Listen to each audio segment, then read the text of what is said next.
It's amazing how something that is complicated and intimidating suddenly becomes less intimidating if you're using an app in your phone. I mean, dating, right? There's that. Ordering food, checking out books from a library. I do all of those things. I mean, except for dating because I don't date anymore. But I do all of those things more now than I used to because it just feels easier to do it via your phone. And Betterment does that for financial advising. It's a service designed to help improve customers' long-term returns and lower taxes for retirement planning or building wealth or any other financial goal. They use advanced investment strategies and technology to deliver these solutions to more than 250,000 customers. And they provide personalized financial advice for your financial planning needs. Tracking your investments shouldn't be confusing or frustrating.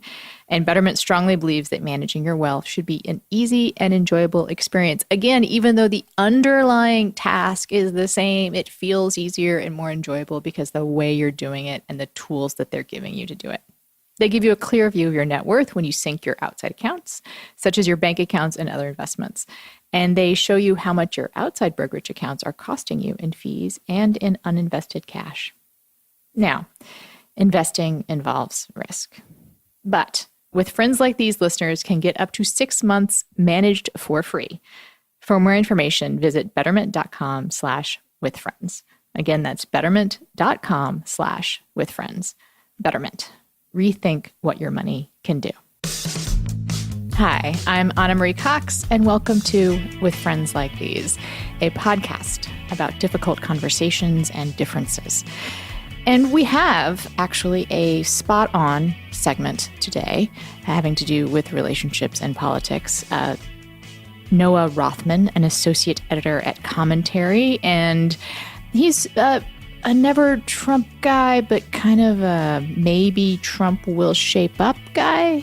I don't want to call him the most conservative never Trump person we've had on because that would be an insult to some of the conservatives we've had on, but he's the most sympathetic never Trump person we've had on. And I thought he would be good to help a listener with a problem she's having with a friend of hers. They have become estranged due to the politics of the day. That is going to be our third segment. Coming up first, 2 segments on the Comey testimony. Now, I have a personal kind of rule when it comes to With Friends Like These that I want to avoid the news of the day, in part to keep these podcasts evergreen, and in part because, news of the day gets heated. And this is a cool podcast, hopefully, emotionally cool. Want to give everyone, including myself, a break from the heat that the news tends to generate. But, with the fate of the Republic at hand, I thought that we should go ahead and talk about Comey. And 2 things relating to him specifically. First, Rick Wilson, an official friend of the pod and Trump agonist. He will talk about how he thinks the Comey testimony will play with, the Trump tribalists. It's not a very uplifting conversation, but I think you might gain some insight. I know I did. And we're also going to talk to Quinta Jurecic, who is an associate editor at Lawfare, but she comes on the show to talk about something she was writing about in her personal capacity, mainly on Twitter. It's where I ran into her, having to do with something that if you listen to Pod Save America this week, I'm interested in, which is the fact that Comey's testimony and the reactions to it, and in fact, Trump's reactions to Comey, fit the shape of a sexual harassment or sexual assault narrative. I think any woman who paid attention to both, again, his testimony and Trump's behavior as described in the testimony, and even the way that Comey's testimony was received by Democrats and Republicans alike, there was this very eerie and troubling echo of what it's like to be a target of a sexual predator. So I thought that was worth unpacking. And of course, if you listen to the whole thing, I promise there's an Easter egg at the end of the show. Coming up first, Rick Wilson. So, Rick, How are Republicans responding to Comey's testimony? He always vindicated he's innocent. It's all over. It's all done. This was a false, fake news media narrative. You know, they don't understand two big things. One, that Comey is a guy who structured this statement, the testimony, very carefully to not step on what Mueller's doing, and two, that he left enough landmines and enough contingency planning in this thing to ensure that this, the 5-minute blush of, oh, there was nothing there, it's all fake news, doesn't last. Do you know Comey at all? I do not know Comey. I do not know him. I've never met him. I know some other folks that are long-term FBI folks, and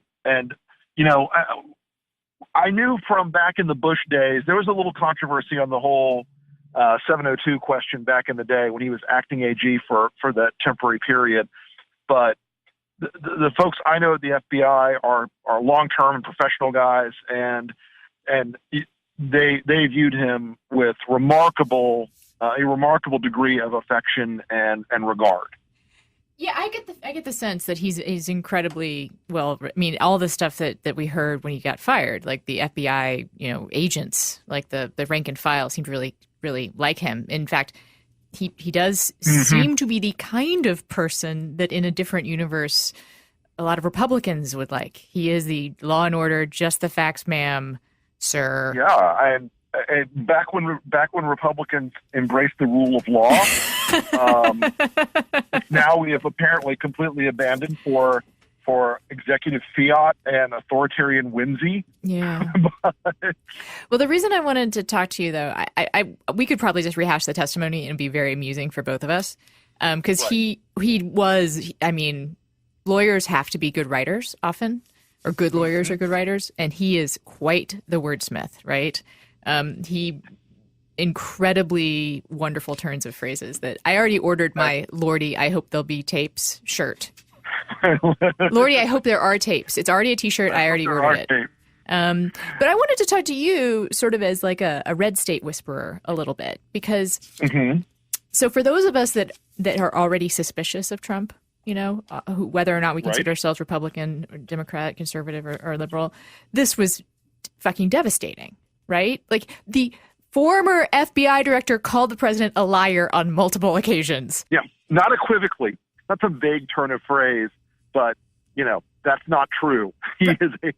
He lied. He used the word lie. He lied. And he declined to characterize whether or not what happened was obstruction of justice, but he said the president wanted me to stop the investigation. and that's the angle, by the way, where you could see Mueller playing out, or you could see the Mueller situation playing out, and Comey thinking it through. Right. Comey thinking it through longer term than the Trump people are thinking things through. Well, because they heard, oh, it wasn't obstruction, or he wouldn't say it was obstruction, and Comey obviously wanted to make sure that he's not an obstacle or a stumbling block for Mueller's investigation of obstruction, and for Mueller's investigation of all things Russia.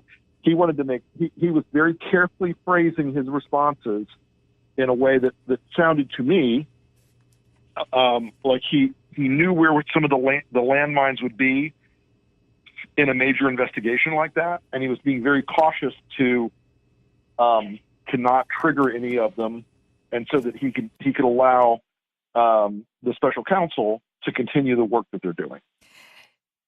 So we saw the same thing. Now I am curious, those who view the world through red-colored glasses. And I'm less curious about the Congress and those idiots, because they're just going to work on talking points. They're going to do whatever they need to do to get their agenda through, which I think is a folly. We and I can agree that that's actually probably itself folly, because Trump betrays everyone. But anyway, however misguided the Republicans are with their spin, what do you think, folks are thinking about this? Well, I think that this is going to come down to something that has to do with attention, and the honest answer is people like us pay attention to stories like these intensely. The background noise of Trumpism overall will be to forgive anything he does or says, and they will just reflexively go and say, okay, well, Rush and Fox say it's this, and everybody else in the world may say it's that, but I believe in Donald, and so they're gonna stick with that narrative and say, oh, he's exonerated, nothing was wrong. What Russia story? What coercion, etc. We're going to debate a lot about the word hope, because they're going to say that word doesn't mean that word had no intent behind it. Mm. So I think the red state folks will be working very hard to try to find any vindication on this and any excuse to say, oh, this is not a big deal, for a simple reason. They almost never have a good day.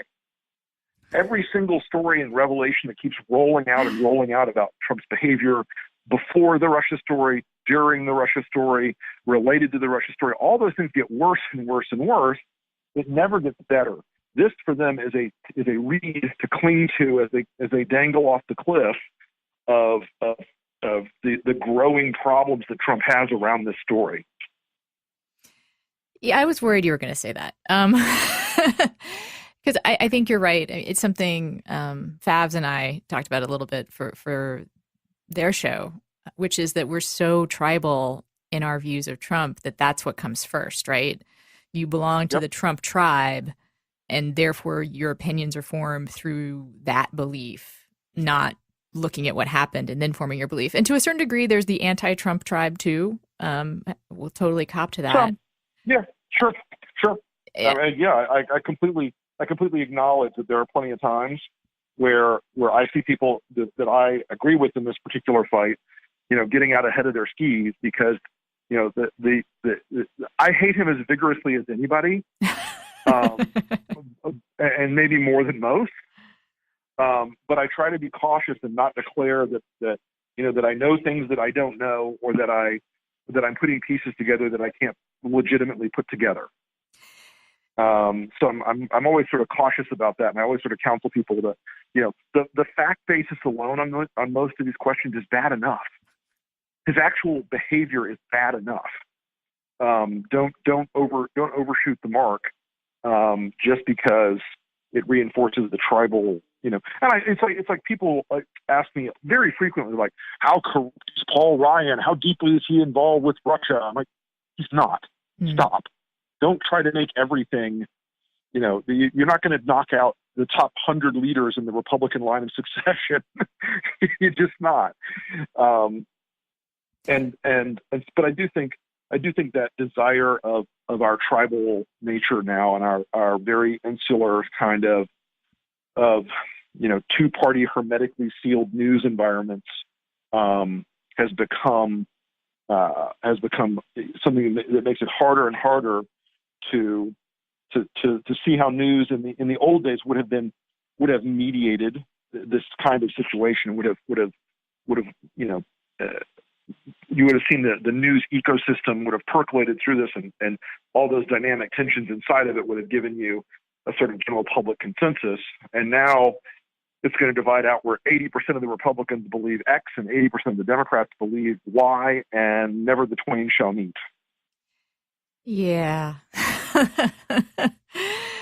That just sort of gets us back. Sorry, I wish I could be more chipper about that. No, I've been thinking a lot about that lately myself. I mean, as invigorating as I found Comey's testimony, because there is something very stirring about seeing someone speak the truth as you understand it, and someone who has such clear devotion to his idea of the truth. Like, the FBI has, a checkered past, let's be honest. Like, it's not the, purest institution in American history. There's some problems with the FBI. But Comey's vision of the FBI is one that's hard not to get a little teary over, And Comey's FBI is the FBI of the modern era, where it is much more, it is much less about putting down the 60s domestic insurgency stuff, and much more about like financial crime enforcement and anti-terrorism things. And it may not be perfect, but in execution, few things are, right. But his ideal of it is something that is aspirational, and I think laudable, no matter what your party. And I agree. Like his vision of it, that's what I was sort of trying to say, is that his vision of it is one I can get behind. Like we may disagree, right. Quibble some about some of their tactics, about some of what they do, but his vision for it as a place of justice is a really American ideal. And so, yeah, I mean, I found his testimony incredibly invigorating. Like I was glued to the TV. I was like doing fist pumps, well, not quite that, but sort of. I think we all were. Yeah. And I bought the t-shirt. But, talking to you, thinking about it as I walked over to the studio, I was beset upon by the common feeling, a feeling I've had all too often these days, which is that LOL, nothing matters. LOL, nothing matters. It's true. I mean, and look, the idea that there's going to be any moment where the click-servatives who have monetized Trump and who are going to oppose anything that opposes Trump, even if Trump is riding roughshod over every supposed conservative value, these guys are never going to break. I joke about it a lot. His whole shoot a guy on Fifth Avenue joke, I keep escalating it. As he could eat a live baby on the White House lawn, and they would still go, yeah. That baby had it coming, man. That baby cried. Yeah. Believe me, this was a delicious baby. It was a bad hombre. It was a bad baby. This baby was a bad hombre. I don't know if this is a dreamer. Could have been. Oh, God, stop. We should stop. It could get so much more gross. Dreamers, the other white meat. Oh, Rick! Stop! Well, we're not Bill Maher here, okay? I haven't gone that far. All right. I'm trying to think of a way to bring us back to some kind of hope, but I guess here's what I will say about what I mean, LOL, nothing matters. Right. That's how it feels. And it's also true that the pace of this thing, it feels like it should be fast, right? Because the news cycle is so to the nanosecond. Right. But the wheels of justice turn really fucking slow. And that doesn't change. Slowly. That doesn't mean they're not turning. That's correct. There's, as in fact, one of the guys that I know who's an FBI person said to me, he said, "Listen, you got to remember the duck theory of the FBI. They may look calm on the surface, but there's a lot going on underneath the waterline." And I think that I think that there are a couple things that a lot of Washington folks are missing. First off, the counterintelligence side, the National Security Division of the FBI, is even more of a straight-laced, relentless kind of law or kind of enforcement and kind of an investigatory body than most people have even fully considered. And if they have a thread, and they have a lot of threads, as Comey came out today and said very clearly, one of the fundamental things that Trump has insisted on the entire time. There was no Russia involvement. Russia has nothing to do with this. We don't even know who the Russians are. It's a 400-pound fat guy in New Jersey. Comey, once again, as the intelligence services all have, came out today and said, yes, it was the Russians. They were involved in trying to hack and manipulate our election. Getting that established very quickly out of the gate today is something that got lost in the shuffle of all the other drama. But that's a really important factor in this. Yeah, it's a really huge, relevant moment in this testimony today to remind people that this isn't some phantom. The Russians' attempts to manipulate and hack and cause chaos in our elections and in our small d democratic process, they were real. They were completely substantive, and we weren't making it up.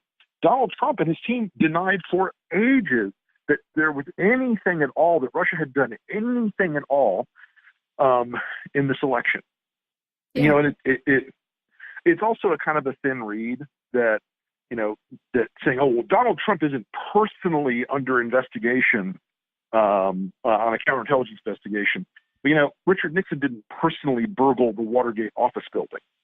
And also, Comey kept pointing out, the reason why he wouldn't say that is because it could change. Correct. Like, Correct. it could change. He could become, and also he insisted, like, it's his campaign. Like, Mm-hmm. it's so of course, like he felt uncomfortable. Like I felt like, again, we could analyze just the testimony, I think, for a while, because like Comey's literalism is both, his saving grace and also a problem, because he was really focused on the literal meaning of, are you under investigation, right? Right. And it wasn't. Yeah, it wasn't. It wasn't. He was asking. He was answering the specific question he was asked. Am I personally, the subject of this investigation? And there are 4 or 5 ways to parse that question. And I'm sure that Jim Comey, gave his lawyer type legalistic answer, and Trump grabbed a hold of it like, yes, thank God it's not me. So it could be a satellite. Who knows? I want to return to the idea, though, that the wheels of justice are turning or moving under the surface, depending on whether you like your justice to be a mechanical or a duck or a mechanical duck. Sure. But that is happening, and some liberals and conservatives have come to really distrust the deep state, and that's not what we're talking about. What we're talking about is an institution, and institutions matter. Like, institutions are how we keep the shape of democracy. It's not individual people. And the institutions of justice and law enforcement in this country are still working, mostly the way that they should be. They are still functioning. They are still working. And we may not like the fact that they're not producing a result a minute, or, immediately having, the crushing blow against Trump in the final death-dealing moment, and saying, we hear your corruption and your connivance with the bad guys is exposed. We may not like the speed of it, but again, if Republicans, to stay on my side of the fence for a second, believe in the rule of law, you have to let the rule of law play out. You have to let the whole thing happen. You can't just, you can't just press the accelerator down and say, let's go get them. We're going to end this thing now. You don't get that. You don't get that particular option if you want to believe in going through the process of trying to sufficiently explore these questions to either condemn or exonerate the president and his people.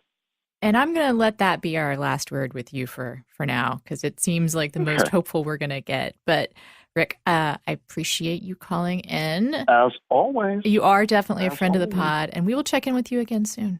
Thanks so much. Let's do it. Good talk to you, Anna. You're listening to With Friends Like These with Anna Marie Cox. I'm going to be honest, it is still something of a shock for me to think of myself as a small business person, which I am. I'm a small business person, and therefore I'm a business traveler. Thinking of myself as a business traveler, I think of business travelers as the people who like juggle points and who wear suits on planes, and I don't know, they're grown-ups, and I'm plenty old enough to be a grown-up, but I don't feel like it. But I am a business traveler, which is why I use Upside. Upside is for people like me. I'm a business traveler, but I work for myself, so I need to save money wherever I can. And at Upside, you save money on travel, and you get a free Amazon gift card worth hundreds of dollars every time you travel. You get savings and a big gift card. And here's how they do it. They bundle your flights and hotels together for one low price. Bundling saves money, especially on business travel, and so they can give you the Amazon gift card. You save money, your company, especially if your company is you, saves money, and you do keep all your miles. And right now, when you use my code FRIENDS, you're guaranteed a free $100 Amazon gift card your first time using the service. My code FRIENDS. It gets you a $100 Amazon gift card. How can you not do it? Upside for business travelers who maybe don't even think about themselves as business travelers. Save big on travel and get a big gift card every time. Upside.com. A minimum purchase is required, and see the site for complete details. But use my code FRIENDS. Upside.com. Quinta. So you're an associate editor at Lawfare, but I wanted to have you on to talk about something that you and I both really gravitated to as a theme in the Comey testimony, which is how familiar it seemed to anyone that is thought about or talked about or experienced what it's like to be the target of a sexual harasser. Yeah, absolutely. I mean, we're not the only ones. I started to see this all around. And it kind of started with the headline, Comey tells Sessions, "Don't leave me alone with Trump," right? Which to which we women, same, And that was kind of funny and a little jarring, but funny. But then, so Comey's testimony comes out, and it starts to be even more, for lack of a better word, graphic. What leapt out at you from the written testimony? Well, yeah. So I would actually say I first noticed this thanks to my boss, the editor-in-chief of Laffer, Ben Wittes, who wrote at length about a conversation he had with Comey, where Comey discussed the now famous curtains incident. Right. Where Comey stood against the curtains in the Blue Room trying to keep Trump from noticing him, and then Trump did notice him and pulled him over for a hug. Unwanted touching. Right, exactly. And so Ben had said that he'd been really struck by, after he posted his piece in the New York Times about the information that Ben had given them on the record, all these women, many of whom were survivors of sexual assault, were responding to him on Twitter and saying, "Oh my God, I know exactly that feeling of sort of standing and trying desperately not to be seen. And then when you're called over, trying desperately to put off the physical interaction." And that there was this really strange confluence between that behavior, which I think to women is really familiar. There's this sort of odd experience that it seemed to be happening to the FBI director, who's not only the FBI director, but for God's sake, is 6'8" and white and a man. Yes. And I would also say that I've heard from plenty of people who aren't women that this felt familiar too, as far as like sexual assault and sexual harassment, the same kind of stalkery behavior, that it doesn't necessarily fall strictly along gender lines. We all should recognize that. But, because we live in the society that we do, women have a particular, let's just say the odds tend to be not in our favor when it comes to this kind of behavior. And I was saying that for me, I don't even think you have to have gone through something that you would identify as meeting a legal definition of assault or harassment. Like, this is just what women have to fucking deal with a lot of the time. Right, exactly. And I think there was a really great humor column in the Washington Post by Alexandra Petri that basically she imagined chat logs between Comey and Sessions, of Comey trying to, fake Comey trying to strategize with fake Sessions about, a code word or something, so that Sessions could come in and intervene so he wouldn't be left alone with Trump. And the joke is that that's a conversation that many people, most of them women, have had with their friends. This is what I need you to do to intervene if this guy who's been creepy to me comes over, that kind of thing. And of course, that it really does ring true to what actually happened here, which is that Comey, apparently, according to his testimony, was quite angry with Sessions that he had left him alone with Trump. I was going to say that's the real joke, right? Like the not very funny one, which is that, Sessions was a terrible wingman. Like he just totally left his friend dangling. He was supposed to cock block and he didn't. And that is the kind of man that Session is. And I want to just go through this for people. I mean, it screams out at you once you notice it, but I want to go through some other stuff. Like there is the inviting someone to dinner, implying that it will be a group event, and it actually being just the two of you, right? Absolutely. There's right down to sitting at a small oval table together. Like, right. There's the sitting at the small table, and that he specifically notes that the waiters only came in to bring them food and then would leave. Yeah. Right. So they were very, very dramatically alone in that moment. And then there's the insinuations part of it, because as people who've been on the other end of this know, like, it's not very often that the person doing the targeting is super direct in what they're asking for or demanding, right? Like, it's like, well, it would be nice, like, I'd like some loyalty, like, loyalty's good. Right.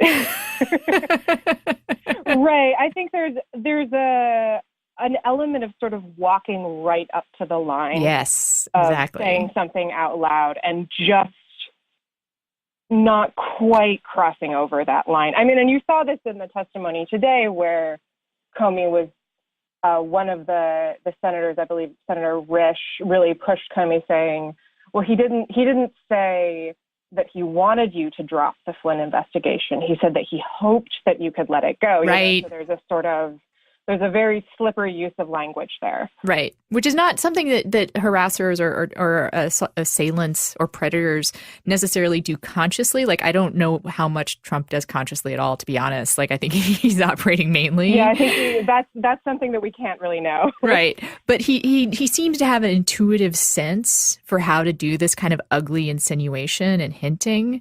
You know, like also, hey, I you like your job? I bet you like your job. There's a lot of other people that would like your job, you know? And right, absolutely. And the only time he gets really specific is another way that this is like the narrative of a harassment or being targeted, which is that after the target leaves and threatens to turn the tables, what did Trump say? Oh, showboater, nut job. Like that. Right. You know, I actually wrote my column about this today, but like he almost said, look at what he was wearing. You know, it's well, in the case of the Curtin story, it's actually very important what he was wearing, right? He was wearing the blue suit. But he wore a white shirt like the hussy that he is. Right, exactly. If he really didn't want to be noticed, why didn't he wear all blue? That was like basically, I think, Marco Rubio's argument. John Oliver's joke was that he should have dressed himself up as a tree. Then he would have been confused really with Sean Spicer. Then how, you know, that would have been a problem. Right. So what else were you thinking about when this was happening today? Well, so I think you saw it in the testimony. There are a few different things. You saw in the testimony the way Comey was grilled. You know, he was asked, and to be clear, I think, you know, it was legitimate questions to ask to the FBI director. Why, you know, if you were so concerned about this, why didn't you tell Trump to back off? Why didn't you react in the moment? That kind of, those kinds of questions, which I think also, you know, have a very familiar ring to them. And Comey's response was also really interesting. He kept saying, you know, maybe if I had been braver, I would have, I'm paraphrasing here to be clear. I don't have his exact words in front of me, but he said, you know, if I had been braver, I would have, you know, said that this is inappropriate, but at the moment I was stunned and I couldn't react. And that too, I think is really, really hits to the core of something that I think is very familiar for a lot of us. Yeah, definitely. Like that whole, I don't even believe this is happening. I'm not sure how to respond. Right. And sort of letting Trump believe he may have been assented to. Right. With the honest loyalty thing. Like you sometimes tell the person who's targeting you something kind of vague that allows them to believe they've gotten what they want just so you can get out of the room. You know? Right. And he describes that on his phone call. I'm not sure which phone call this is, the March 30th or April 11th phone call, where Trump asks whether he can look into lifting the cloud, and Comey says, I'll look into it. And he was asked during his testimony, why didn't you tell him you weren't going to do anything? And he said, essentially, I was just looking for a way to end the call. Yeah, right. And then the call also to say, I think you're doing an awesome job, which sounds innocent enough on the surface. But again, to anyone who's been through this or been with someone who's been through this, there's that I'm checking on you aspect to it. I'm just letting you know. That's interesting. I actually hadn't thought of that. But yeah, I mean, I know it's my impression, again, I have no personal knowledge here, but from what Ben Wittes has written, is that Comey was particularly uncomfortable with that call, which took place when he was right about to get on a helicopter, because it was so, there seemed to be no purpose for it. You know, that he took the call because he assumed, if the president is calling me, you know, it must be important. You pick up the phone when the president calls. And that it was just very, as you say, sort of like, how are you doing? Think you're doing a great job, that there's this sort of false ring to it. Yeah. And but we probably should be careful. People pointed out, this is obviously not a 1-to-1 ratio here. Of course. There are huge differences in what it costs a person, for instance, Absolutely. to go through this. While Comey has talked about the personal pain he's been through, and I'm sure there is some, it's not the same. The what is taken from you, if you're a victim Absolutely. of this, is very different. And also something that struck me as someone who's had to negotiate my feelings of guilt and my feelings of did I make this happen? Is it, was it my fault? There was very relatively little of that from Comey. He had a little of like, maybe I should have been stronger. But the thing that leapt out to me as a difference was, I think for some people that go through this, when it's a specifically like sexual violation, the haunting question is, did I ask for this? Right. And that clearly is not the case here. I mean, both in that he didn't seem to express that at all, and that the situation is really different in that way. And that's where I think the analogy, as you say, isn't one-to-one, because the structure of government is set up so that things like Comey is describing don't usually happen. And when they do happen, they're usually understood by the people within that structure as a massive and alarming breach of a norm, right? Which is the opposite of a situation for a person who's put in a situation where they're being preyed on, right? Because the structure is sort of set up so that it's very easy to fall into patterns of thinking that, you may have asked for it, that it's very difficult to tell people about it, that kind of thing. So the incentives actually, I think, work in the opposite direction in that sense. Right. And Comey's, righteous anger about it, that sense of I know a norm has been violated and I am going to immediately tell people, that's a wonderful thing to experience if you are on the sexual harassment side of it or sexual assault side of it. But that's not usually how people respond. They don't feel like they have the institution's backing, whereas Comey clearly, I mean, he's the director of the FBI. Thank God he had the institution's backing, but he could immediately go to that. Especially his interactions with Sessions, his frustration with Sessions seems to come from a place of feeling like Sessions was not doing right by his institutional duties, that it was his responsibility to prevent Trump from having these one-on-one conversations with Comey, and he wasn't standing by that responsibility. Yeah. I've been thinking a lot lately about how what Trump is doing to us is this, I almost want to say systematic but again, like we have to be very, I think it's dangerous to attribute, motivations to Trump, but he is doing so much damage to our institutions, right? That's something I know the lawfare folks are very concerned about. Yeah, we've been writing about it a lot. But like, I just think of it in almost every American institution you could name. Like Trump wants to destroy it. Again, careful with my motives, but he is destroying it. That maybe I just say what's happening. He undermines institutions on a regular basis. The law, the institution of the FBI, the institution of the Justice Department, the institution of marriage, I've said, the institution of diplomatic relations. He's just going about that in this way that is, I just had Rick Wilson on, who's a never Trump former. I don't know if he still considers him a Republican, actually. And we were talking about this and how horrifying it is. And yet it's so difficult to raise the alarm, Right.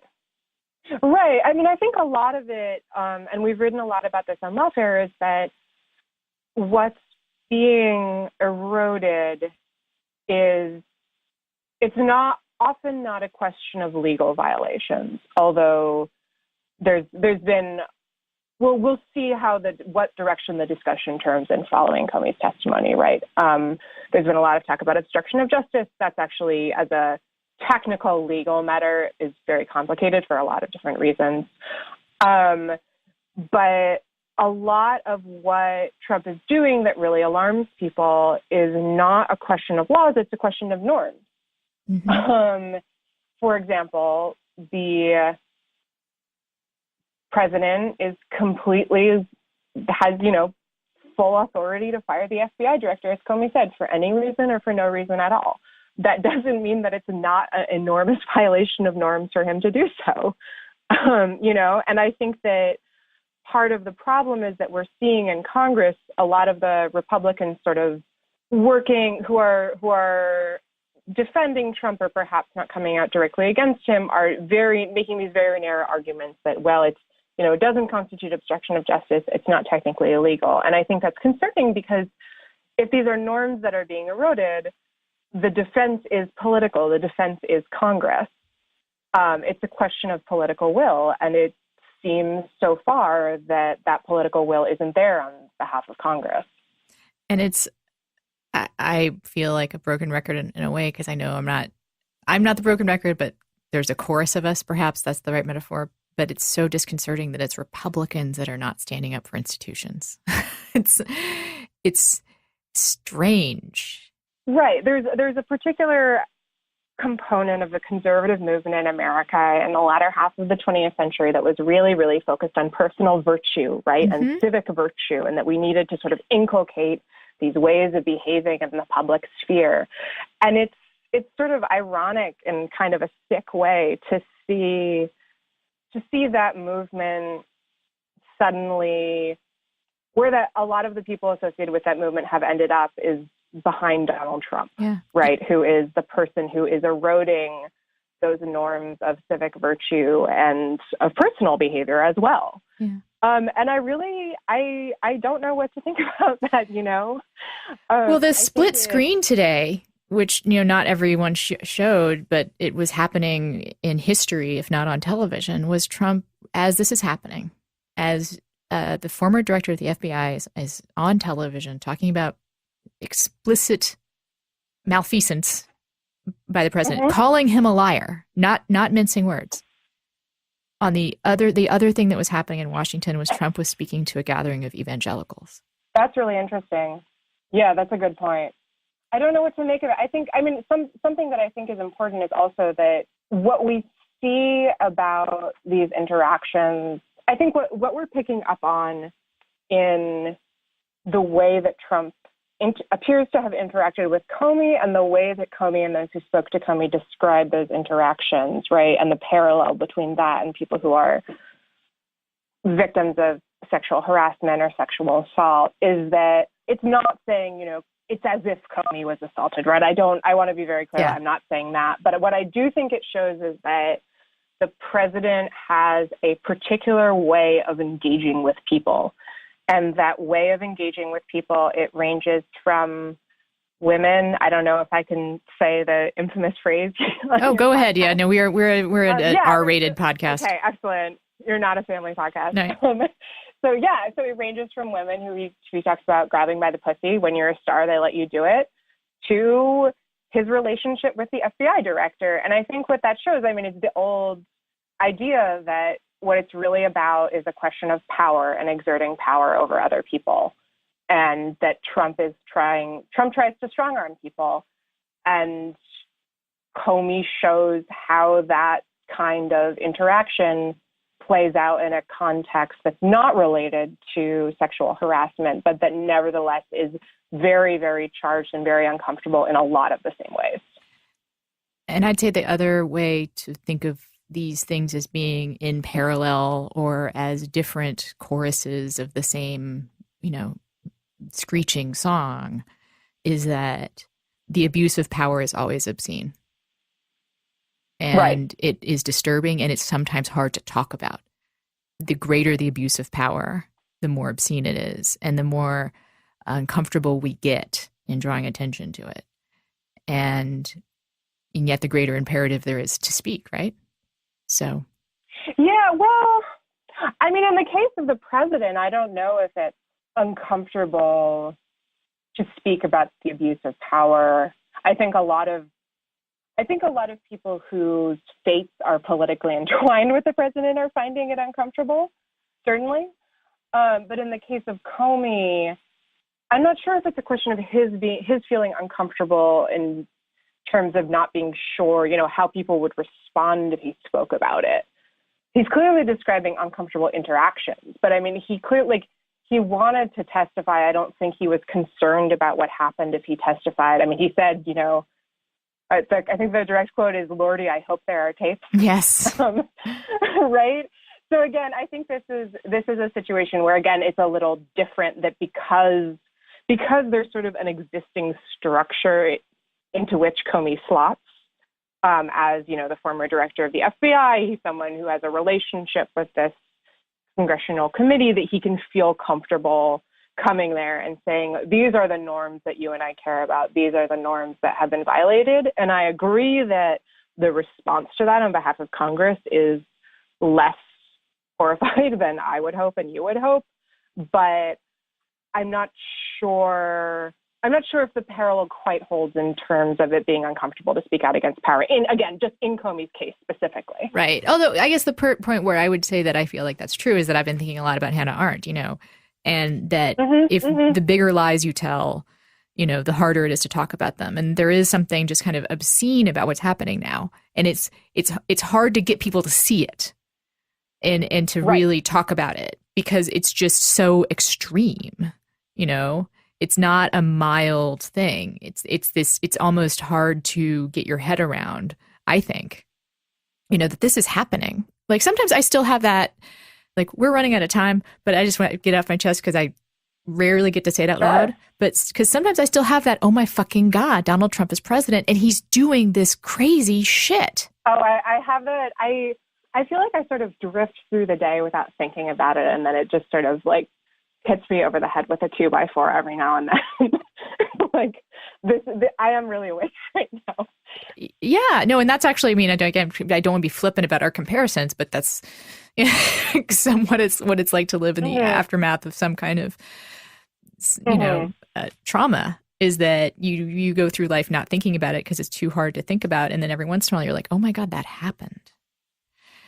Yeah, what I'm thinking about now is the specific sort of literary qualities of Comey's testimony. There was a really great essay in Slate, I think by Katie Walton, where she was writing about how Comey's, the very dry, dispassionate tone of Comey's testimony, his written testimony, sort of slots it into this genre of like pulpy Victorian novels like Dracula, where you have these sort of first-person diarists who are, very scientific and are sort of writing their recollections of things and desperately trying to apply a structure of logic and reason onto a world that's sort of turning out to be fundamentally unreasoned and chaotic, And I think there is this sort of element of desperately holding on to these structures that you previously understood to guide the world, and that it turns out the world is no longer guided by. And that's why Comey, I think it's really interesting that all this sort of emotional energy is kind of being channeled through this very unlikely figure of James Comey, because his testimony so perfectly encapsulates that feeling of, this is the way that I thought things should work. They're not working that way anymore. I don't totally believe this is happening. And yet at the same time, like I said, I think there's all this emotional energy around him and people like swooning over him, which I get and don't get, because he's representing those institutions. Like, he is literally, a representative of the institutions that we hope save us. And that they still can. I don't think it's a coincidence that he used his opening statement to talk about the FBI, right? The whole thing is kind of fascinating, because when I started at Lawfare, everyone was mad at James Comey because he was going around talking about going dark and how he was concerned about how end-to-end encryption was going to make things difficult for law enforcement. And those days are just so far in the past now that it's interesting that we're so desperate for institutions to save us, as you say now, that I feel like we've kind of abstracted from the specific things that those institutions do, some of which we disagree with, to the sort of, are you in favor of the general existence of the FBI? Yes or no? So I think yes. It's come to that. Really, it has. Right, exactly. It's come to that. Okay, that's a good place for us to end it. Thank you so much, Quinta. Yeah, sure. Thank you. And perhaps we will check in with you again. We are big fans of Lawfare here. Oh, thank you. That's very kind. So you're unofficial, perhaps now official friends of the pod. And excellent. Thanks again. That is high praise. Thank you very much. You're listening to With Friends Like These with Anna Marie Cox. So I was actually a Texture user long before they became sponsors of the show. I am a genuine Texture stan because I love magazines, and Texture is basically Netflix for magazines. It has so many different ones. It's having a magazine stand on your laptop, The Atlantic, Newsweek, Time, Rolling Stone, Vanity Fair, also lots of design magazines, which I love, but are usually kind of expensive. And also they just kind of sit around, like design magazines kind of tend to stack up. Well, like every magazine does. And Texture doesn't stack up. It's just your iPad. And it's also great because it's not just breaking news. We here With Friends Like These, I can get really caught up in just following what's happening immediately, right? And there's so much to read about what's happening right now. You could just do that. And it's hard to find maybe the stuff that's a little deeper, that's not about breaking news, stuff that's about, like the story last week we did about Richard Spencer that was in The Atlantic, or The Atlantic's big cover story, which was not pegged to the news at all, but was about a man growing up with a household slave. I mean, you might have seen that on the newsstand, but how often do you go to newsstand anymore? Anyway, Texture is normally $9.99 a month, and you get 200 free magazines for that. But if you sign up now, texture.com/friends, you get a 14-day free trial. Again, $9.99 a month, 200 magazines. But if you sign up right now at texture.com/friends, you get a 14-day free trial. So do it. Texture.com/friends. Hi, Noah. Welcome to the show. Thank you very much. It's a pleasure. Thanks for having me. I was trying to think about what makes you a little bit different from the other Never Trumpers we've had on. And I think it's that you have some hope or belief, or you are encouraged, or your project is, don't know quite how to frame it, to nudge Hope. him. I think hope is appropriate. Yeah, hope. Sort of yes, you definitely have hope that he forlorn. can be nudged, which is different than, let's say, Ben Howe and Rick Wilson and Greg Doucette. They I believe have not, and Bob Inglis also. The other people we've had on the show, conservatives, seem to be pretty squarely on the side of like, yeah, It's a lost cause. Yeah. we're gonna need to just move on. But I want to talk about this sort of the nudging. Well, I mean, it's complicated. I don't think I'm alone in saying it's even complicated in my relationships with my family, with people I work with. There was a very definitive line between conservatives and liberals in the Obama era, and that line has been probably irreparably blurred at this point. And those who adhere to what you call the Fox News line, which is sort of more a populist approach to politics, but in general, which describes as tribalist, is sort of more appropriate. It's anything that contradicts the official narrative of the White House in offense to the tribe, and thus intolerable. And that's sort of where I come. The dividing line really is that people who think that, well, he's not a reputable character, he's a terrible moral figure and role model, and also he's probably detrimental to a lot of what we want, is on one side of the aisle. But also he's the president. He's got a Republican Congress. He's the only thing standing between us and the liberal left. And those two things are irreconcilable. They are. You have to make that decision, whether you're going to be with him or against him, and thus with him or against us. And if you define it in those terms, those really stark binary terms, it's not a hard decision. So I can understand where people like my parents during the primary came down. They're a little more skeptical now, but I understand that dichotomy. I don't agree with it, but I get it. I was going to say, I think that you've staked out an area that I don't see a lot of other conservatives occupying, actually, which is this sort of, you have a definite moral objection to him, I think. You did a very full-throated denunciation of the appeal to white supremacy, of, his nationalism.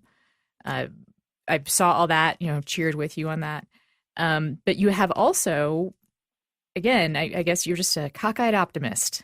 Like, unlike a lot of conservatives, I usually associate conservatives with a pretty jaundiced view of the world. But you have also continued to call for conservatives to come together and promote conservatism. You definitely identify that Trump is not a conservative, but you want to use this moment as much as you can, right? Right, because it's a fleeting one. There's only so many. You're lucky if you get 2 terms, and this one's looking kind of dicey on that front. Republicans are in the midst of the most authority and power politically than they've had in almost a century. It's fleeting, rare, and for Republicans, like a once-in-a-lifetime event. But watch it sort of be frittered away as Republicans, are mired in infighting, which is a feature, not a bug, but also because they have a lot of obstacles and roadblocks thrown up in front of them by a president who can't focus on the issues of the moment and is driven entirely by an almost sociopathic need to keep himself in the news and to avenge perceived slights against himself. It makes their job that much more difficult. And for Republicans to engage in that game, which the president is urging them to do, to avenge slights against his personal, the avenge effrontery, is to lose sight of the mission and to waste a lot of precious time that we are not going to get back. So, yes, when the president does conservative things, cheer him on, encourage it, say we need more of these conservative things. When he doesn't, when he makes himself an obstacle to conservative change, treat him like the obstacle he has become and be very clear and concise about what that threat represents. Because to do otherwise is to enable him, and I mean that in the sense that A&E's intervention enabling him. He has no bottom, and so he will never change. And we need him to change. But you think he can change, though? And maybe this is where, again, like this is sort of the place that we part, and that you may part with some other Never Trump people, is that you think that the carrot and stick can work on this man, who I think is just, he's 70 years old. Like he's, Well, not like his personality is going to change. His personality is not going to change. No. And his weird pathologies aren't going to change. But you think he can still be useful? No, I think that he responds to incentive structures, and I think he understands. He didn't get where he is in this world politically without understanding power dynamics and without understanding incentives. And I think you can create incentives, hard power incentives, that he will internalize and understand and adapt to. I almost want to just keep arguing with you about whether or not Trump can change, because that would be fun. But I'm actually more interested, and I think it might be more useful, to return to something you mentioned before, which is the real purpose of this show, which is the ways that politics intersect with our relationships. And you touched on it really briefly, but I wonder if you wouldn't mind talking about it a little bit more, which is that what Trump has done, the Trump phenomenon, and having to have an opinion about Trump, what's that done in, this is going to be such a touchy-feely way to put it, the conservative community? Well, I think, and it wasn't, I think it's less so on my end than it is on my other people's ends. But I would, for example, there was, in the primary season, I did experience a rift, for example, with my family, my parents, who are as conservative as I was and remain. But we just, we sort of differed over tactics and immediate objectives. And the utility, the instrumental utility of Donald Trump as the head of this party. And that was something that was jarring to both of us, because both myself, my mom, and my dad, because we'd never been on the opposite side of the political spectrum. And it began to feel that way. Even though we're both conservatives, we were both Republicans. I'm no longer a registered Republican, but I more identify with that party than I do Democrats, and always will. So while the rifts were kind of superficial, that they existed at all was itself sort of a jarring moment. And I imagine I'm not alone there. There were probably quite a few people who were, and I bet this is a generational thing too, because people who are more my age, on the very tail end of the millennial spectrum, born in 1981, I imagine that there are a lot of people who are millennial conservatives, who identify as conservatives, who will never come to terms with this president because of how he represents generational considerations that are just irrelevant to people like me, and also because of his moral, ethical failings and his inability to even mimic conservatism as we understood it. So the failure of people who we admired in the conservative movement to adhere to what we understood to be conservative principles was a betrayal of a Shakespearean proportion. We were unable to reconcile that and remain hurt by it. And similarly, I imagine people like my parents who expected us to adhere to the line, to toe the line that we had, been raised with, having abandoned it was equally a shock and a shame, a source of shame. So it sort of goes both ways. But those bonds are gradually repairing as, we're all starting to revert to the mean a little bit. So, yeah, I don't think it's a permanent fissure, at least not on my end. But it was real at the time. It was surprising to me because, obviously my in-laws are more of your parents' generation than mine. I'm a little bit older than you, but I was surprised, and you sort of mentioned this when we talked about moral failings, but I was legitimately pretty shocked that the Access Hollywood tape did not do more damage with older Republicans. Like, that seemed like something that people who were more, I don't know how to frame it, like genteel, more concerned with manners, more concerned with, how you treat other people, like moving around in the world. I expected that to have more damage among older Republicans, but it didn't. Well, at the time, it was incredibly damaging politically, just because of the number of people who were otherwise supportive of this candidacy, who now remain super supportive. They're down the line Republicans. They abandoned him and told him to quit the race. Hugh Hewitt told him to quit the race. Yeah. So it was an earthquake when it happened. But we're now in this period of political news cycles where news cycles are born, live an entire life, and die in a much shorter period than they used to, and that Access Hollywood news cycle just didn't last. It wasn't long before we had the Comey letter, and we were back onto the Hillary news cycle. And it's just incredibly that was just a news cycle, like. I think, we still talk about Bill Clinton, and that was, in fact, the defense that was used. I still have my problems with Bill Clinton, it was an effective counter-messaging strategy. And because we're talking about moral failings, we're not talking about just a news cycle. We're talking about a failing or a crime, potentially, Correct. And it stuck with people like me. And I think it stuck with everybody. But your ability to, compartmentalize this sort of thing is relative to your ability to be a forthright member of this tribe. We have people like Dennis Prager, who spent his entire career proselytizing about morality and the necessity of being a moral person. And now he's out there telling everybody, though, I never advocated for moral politicians. That's right. Well, the whole evangelical movement got behind him. And yeah. And here's the evangelical thing, a real quick point on that. Oh, please. I think a lot of people will be very interested for an explainer on that one. Because I'm not an evangelical, but I do know some.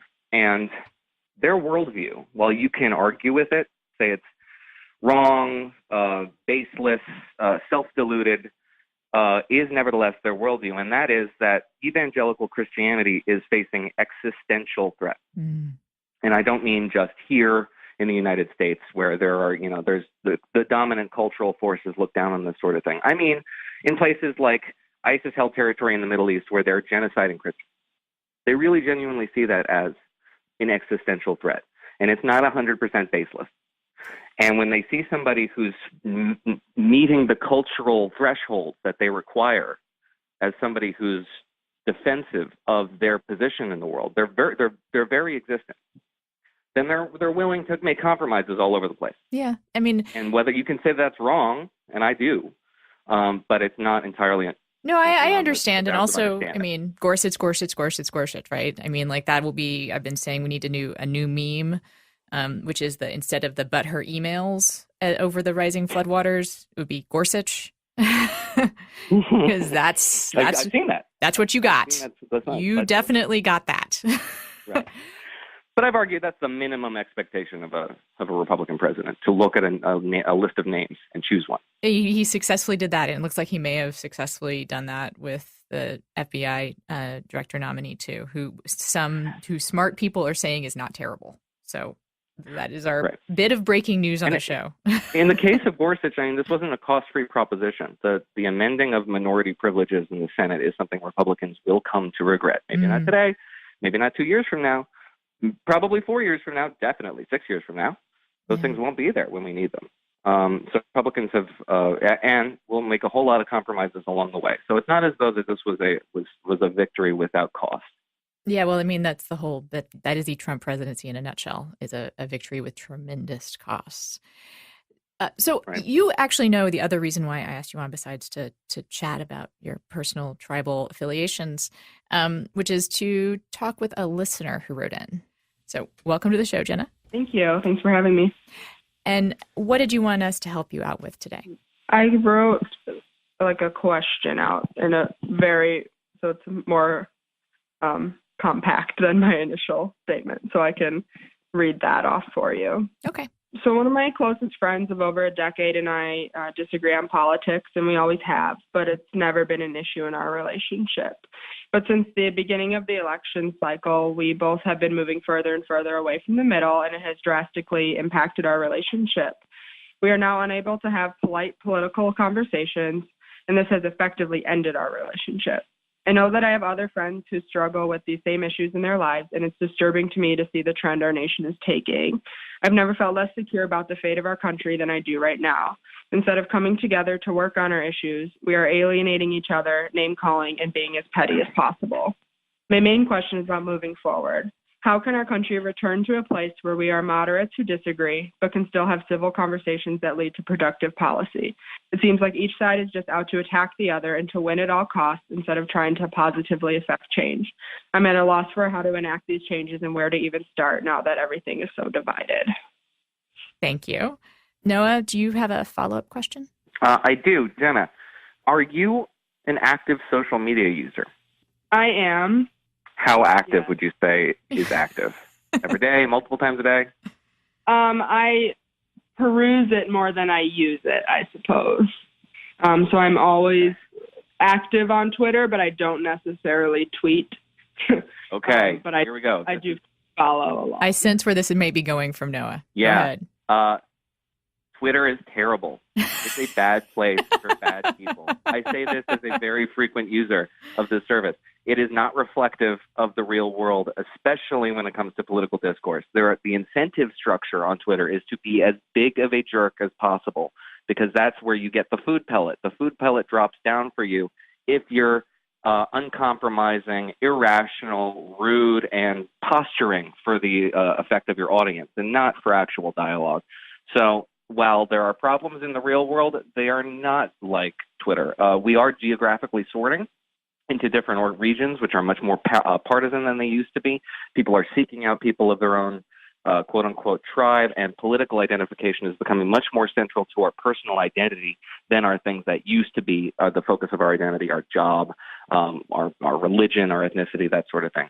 But that all being said, Twitter is not like the real world. It's much worse. So, I'm not sure if it's reflective of the rest of the nation and how far afield we've come from the days of yore when we were all working together towards the same grand cause. And I understand that, and I obviously self-admittedly follow who I want to follow on Twitter and Facebook, of course, and even on Facebook, the heated arguments happen, and that's person to person more than on Twitter. So I guess that I don't use Facebook as much, I guess, anymore, but you see it there too. You're listening to With Friends Like These with Anna Marie Cox.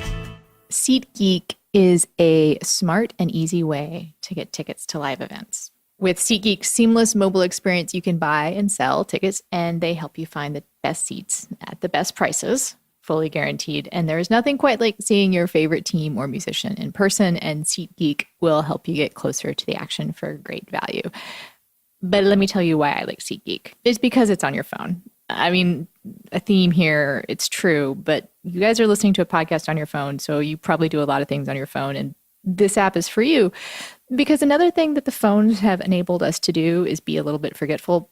I mean, I was maybe forgetful before I had a phone, but SeatGeek allows me to not have that panicky feeling when I leave the house that I am very used to as an old person who used to go to concerts.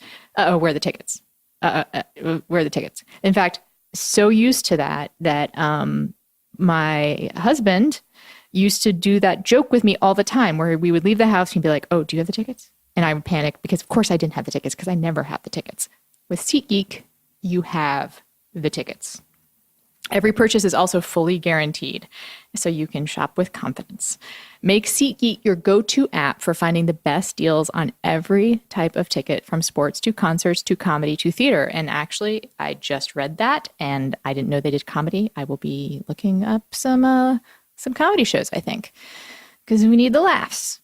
SeatGeek. My listeners will get $20 off their first SeatGeek purchase, so download the SeatGeek app and enter promo code FRIENDS. Again, that's promo code FRIENDS for $20 off your first SeatGeek purchase, and never worry about losing your tickets again. So I actually have a different sort of take on this than Noah. Like, I don't disagree that the internet is terrible. As someone who's, made my living off the internet since its early days, I'm fully implicated. I also think that there is an incentive structure for kindness on the internet sometimes. I've experienced it. But we won't argue that point right now. I'll just grant Noah's point that things often seem worse on the internet than they do in real life. But I want to call Noah's attention to the fact that she did call in with a real world example of a real in-person meet space friend who she is, now estranged from. And you and I were talking earlier, like I have, my in-laws that I have to negotiate a relationship with, and you have your parents that you have to negotiate a relationship with. So I do think that we need to take some care to not say like this is solved by like getting off the internet. Because from what I can tell from people writing in too, that this is a real thing in people's, physical, textual relationships, right? Like, I cannot think of a friend in my immediate circle that does not have this issue in their own life in some way. Yeah. And I think it's worse online, sure. That's real. But it's real. Oh, yeah, and I'm not discounting it as a real phenomenon. I am just cautioning that we shouldn't necessarily apply it too broadly to the grander population outside of our daily experiences, because while we're talking about anecdotes, I don't experience partisan sorting when I go out in the real world and engage in other people who are, either Trump supporters objectively, or diehard Trump supporters, or Trump skeptics, or diehard anti-Trumpers. I mean, while it's a significant dividing line culturally, I don't see it as the casus belli for Civil War II. I don't necessarily think that this is something that is going to shade the interactions of Americans, to the point where we can no longer engage with one another civilly or work together on common purpose objectives. I caution that we shouldn't overly interpret what this means. I'm with you to a point. I just want to say this: things do seem different. Like, are you in DC? No, I'm in the New York exurbs. Okay, well, it's still you're coastal. Like, and Jenna, where are you actually? I'm in Detroit. Okay, so fellow Heartlander. I'm seeing this in my real world. Geographic location outside of the coast. I'm seeing it's different than it used to be. It definitely feels different. Like, divides existed before, but there is something that's happening in people's real life relationships, not just online. And maybe the problem is it's imitating online. And I do think that one step for a lot of people could be kind of like doing your, regular digital cleanse. But I want to ask Jenna a specific question, which is that you started out with an anecdote about your friend and this unfortunate estrangement. And then you kind of ended your question about more the country moving forward. I think those things are definitely related, though, both as problems and as solutions. And so my question to you is, do you want to try and revive that friendship? Is that something that you are interested in? Or are you just like, let's move on from there? I've been tussling with that since the election has been over, I suppose. We've had, I guess January is really the last time we had any sort of conversation, and it didn't end well.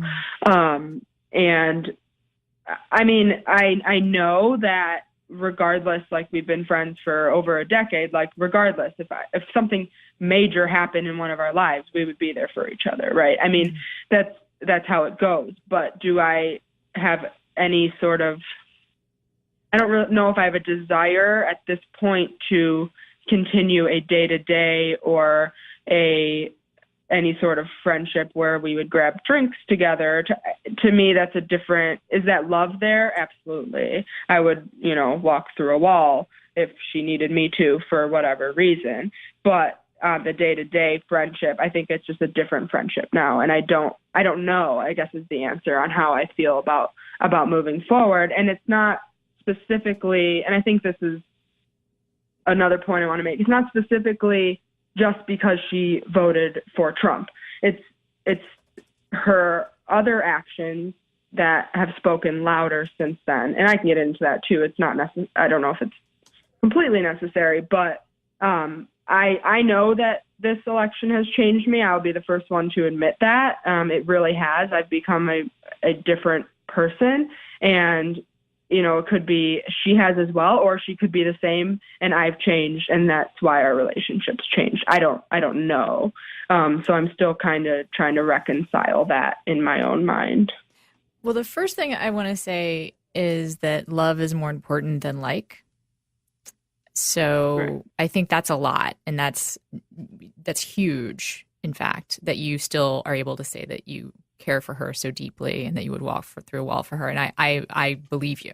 Of course. I mean, some things are more important, right? And right. No. And I think that having that value is where maybe some of the optimism that Noah was talking about comes from, right? Which is that as long as we all still will walk through walls for each other, or some of us will walk through walls for each other, we're going to be okay, right? Are there specifics here, or is there policy disagreements, or is this just cultural? So for our whole lives, she's always been right and I've always been left. And we've always been able to discuss policy, and it's been civil, and we can talk and we can disagree, and that's okay.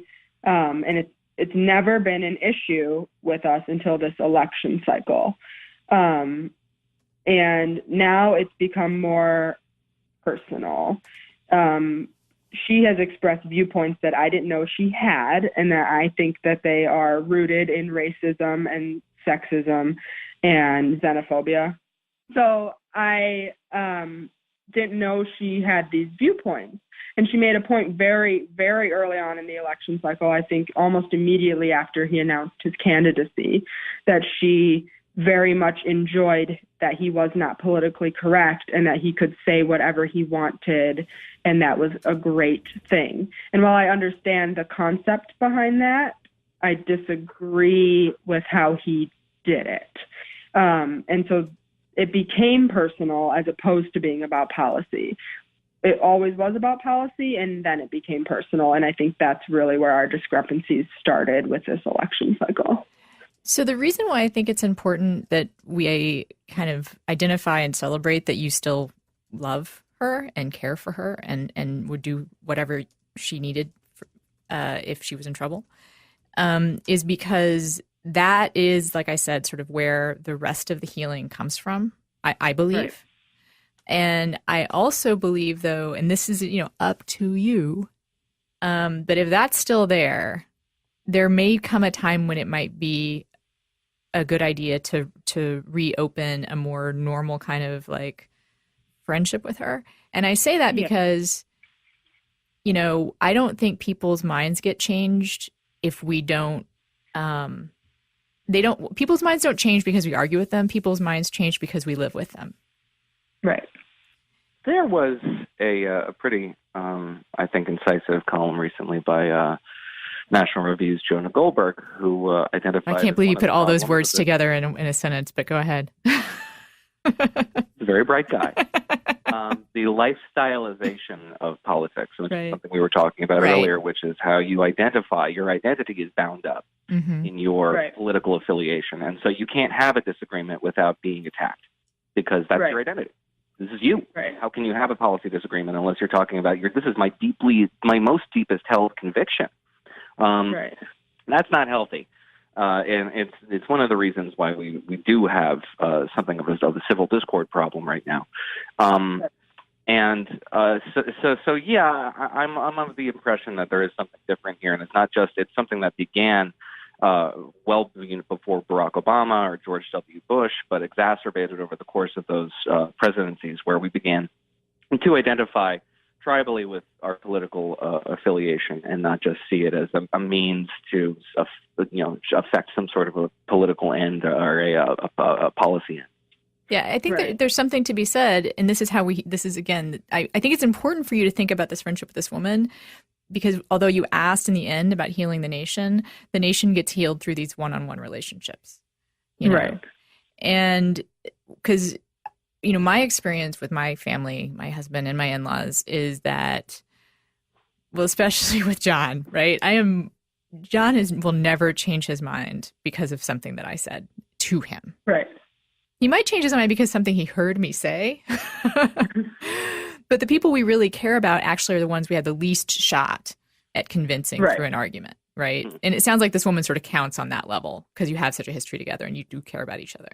There's no way you can just talk about politics. You're just too close, Right.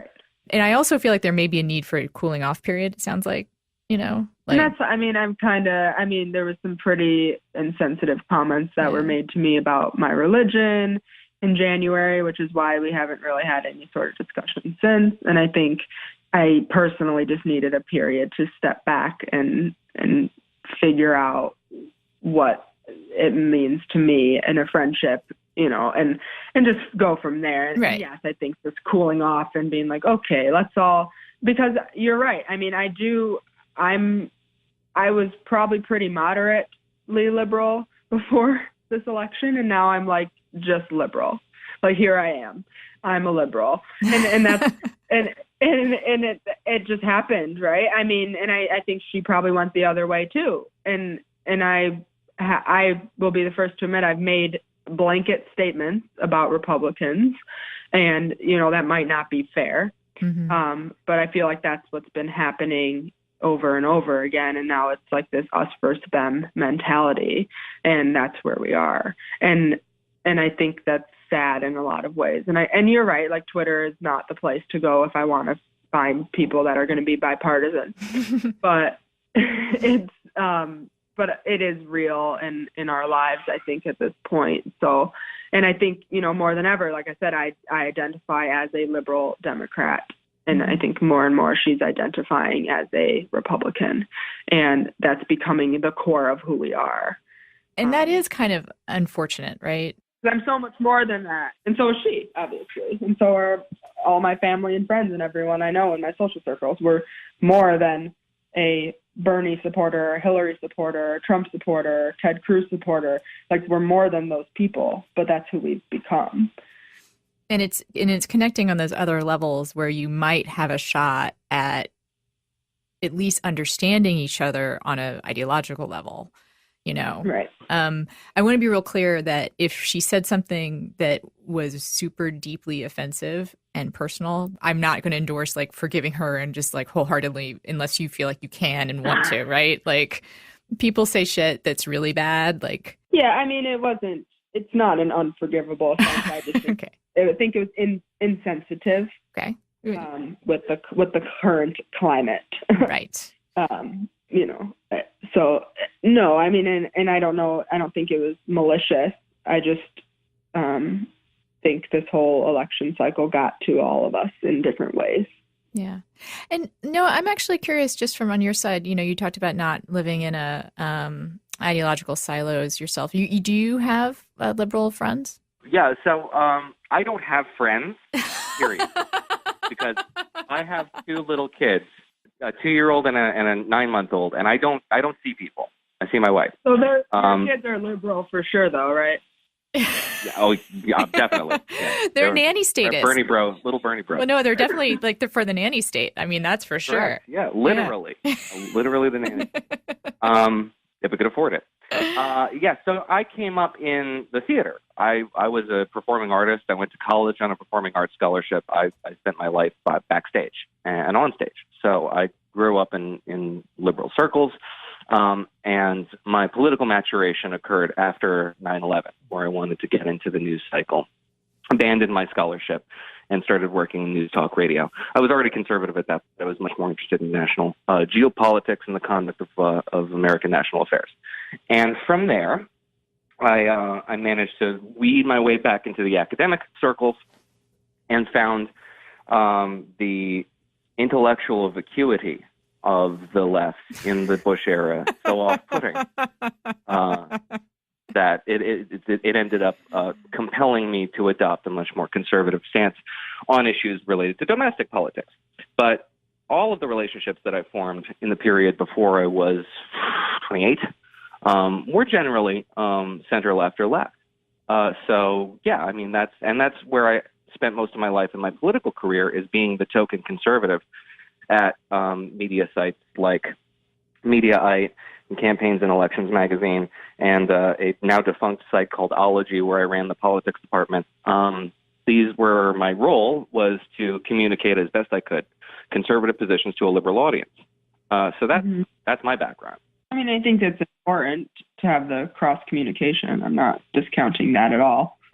Oh, yeah. And it's just sometimes I actually think it's someone like Noah being the token conservative at a liberal site, like that can be more helpful than actually talking to your conservative friend, I mean, about politics. That also didn't win me any friends in the red meat sphere. I mean, one of the critiques of my career from people like my mom and my wife is that you make yourself the writer's writer, right? Like you don't have a very large audience. And it's because you're not chumming up the waters. You don't throw a lot of red meat out there. You don't gratify people with what they want to hear. And that as a result is self-limiting. That's true. My audience is smaller than I'd say a lot of other red meat writers on the right. But the audience is much more influential because the people who are in this business don't want to hear that sort of thing. So right. The writer's writer attracts, like-minded people, and even the smaller group, it's still nevertheless the group that is the most influential when it comes to defining American political discourse. So, again, going back to social media, the broad swath of the population who engages in that sort of thing is posturing for as broad an audience as they can, and the incentives there are to be as much of a jerk as possible.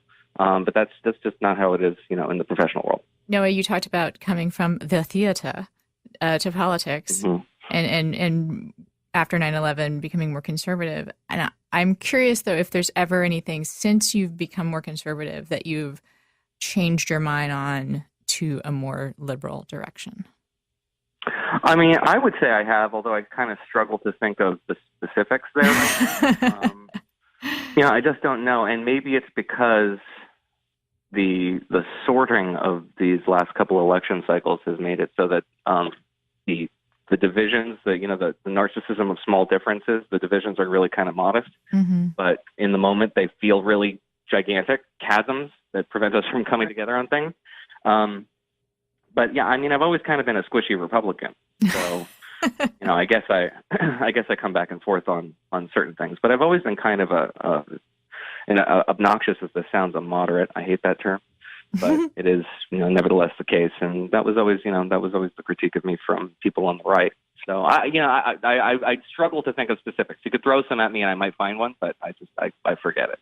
Well, I'm going to choose to find an optimistic note to end on in that, which is that you, at least in theory, can be swayed, or not swayed, but actually just come to some different and perhaps more liberal point of view.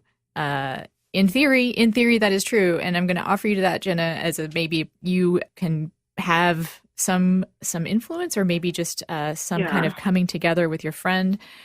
And I do think, I want to say again, like you asked about the state of the world and the state of the country, but the way that changes is through the kinds of relationships that you already have. Yeah. And I will say to end as well, like I've like I said before this election cycle began, I considered myself moderate as well, just a little more left leaning. And I've always been open to discussions on any type of policy, economic, foreign, domestic, and just in talking about that and agreeing to disagree or changing my mind even or changing someone else's mind. But for me, my hard lines have been the words that have been being used and how we talk to one another. And I think that's really where I'm not willing to compromise. I'm not willing to compromise on how we speak to each other and use the language we use when we talk to each other. I'm not just talking about my friend and myself. I'm talking about overall. And yes, on Twitter and yes, on Facebook. But even in the world, I mean, we see these viral videos, obviously. But the way we talk to each other, it needs to be polite and it needs to be caring and loving. And I think that's where I'm not willing to budge. And that's where I really have to draw my lines. So that was my final thought, I guess. On that. Well, I just want to echo your final thought then. But I agree. And that's again, though, that's where we in our relationships can model that, right? Because what I've found with my conservative friends when I see them get carried away on Twitter or on TV, I will sometimes poke my head in, I will slide into their DMs and be like, hey, dude, I'm one of those people you're talking about. Right. And that has been an effect. That has been, and when I say effective, I don't mean effective in the sense I'm trying to change minds. I actually just mean like in reminding them, we're in this together and you and I actually see each other in the real world and like each other. So you going off on the un-American paid protesters, you might want to remember that like we had a drink together last week. And yeah, I'm tempted to say that these divisions are exacerbated by the fact that everything is cultural affect and posturing. We're not talking about any real serious policy right now, which in my mind has a moderating effect. But then I think back to the healthcare debate in 2009, 2010, and the extreme positions where, you Republicans just want poor people to die really quickly, and, you liberals want to regulate everything I do in my daily life, and that sort of thing was what got play. So it's like the problem here is that people who are polite and nice are boring. And they don't get play. Right. It's Which is true. why I could never be on TV, I suppose. But most of us aren't on TV, thank God, right? Right. So this is actually, again, and it's the people that aren't on TV that are going to change the world. So right. I mean, it's hopeful. It is hopeful, and I think we need to, as a society, stop making these blanket statements like all Republicans, all Democrats, all you, all of them. This us versus them mentality is very dangerous. And I think, just keeping it as personal, like this is how I feel. I'm not going to speak for anyone else.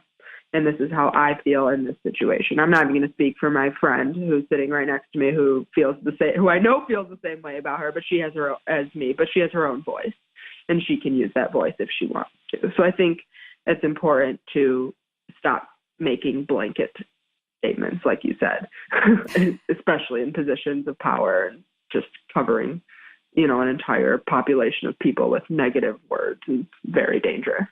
Well, speaking for myself, Jenna, I think you're correct. Noah? Yes, that's an ideal. It's an ideal to live up to. All right. Unfortunately, most of us don't meet it. But that was a general statement. Noah, that was a general statement. Damn it.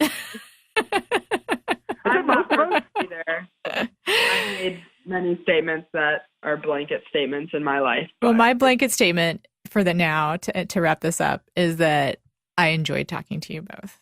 I enjoyed talking to you guys as well. All right. Same here. Well, that's it for the show. Thanks, as usual, for making it to the end of the podcast. If you are interested in following any of our illustrious guests on Twitter, they are all on Twitter. Noah is at Noah C. Rothman. That's NOAHC Quinta Jurecic is at Q Jurecic, which is QJURECIC.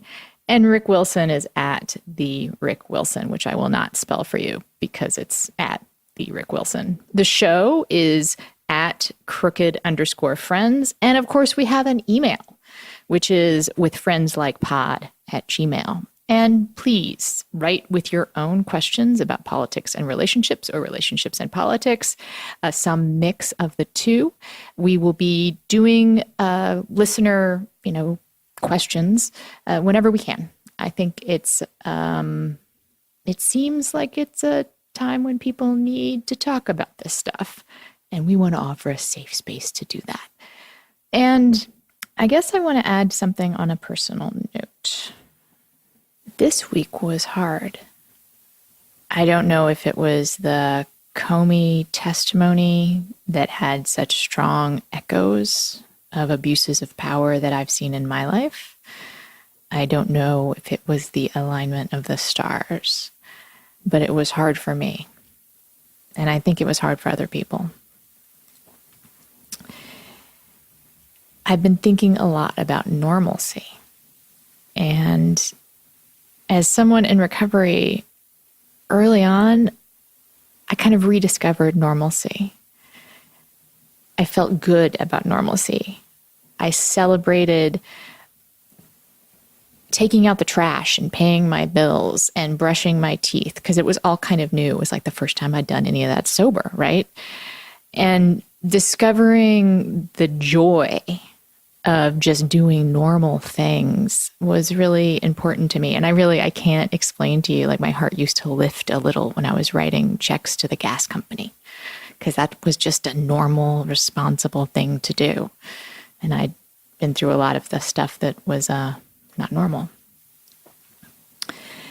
But lately, as I go through my normal everyday activities, I have been thinking about what it will mean to do normal things if things around me continue to be abnormal. I've been thinking about brushing my teeth and knowing, say, they're in internment camps somewhere, or paying my bills and knowing that the police are locking up, drug addicts at rates that they had stopped doing before.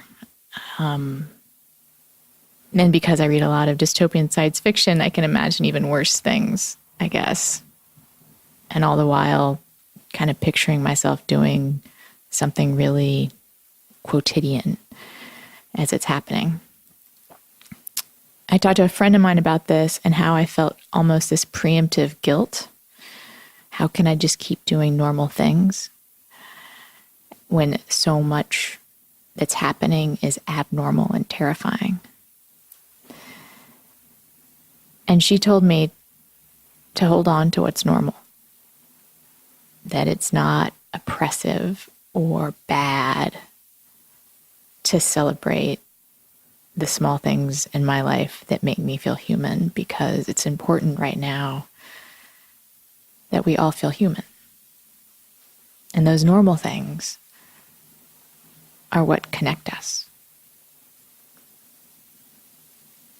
So that is the thought I'm going to leave you with this week.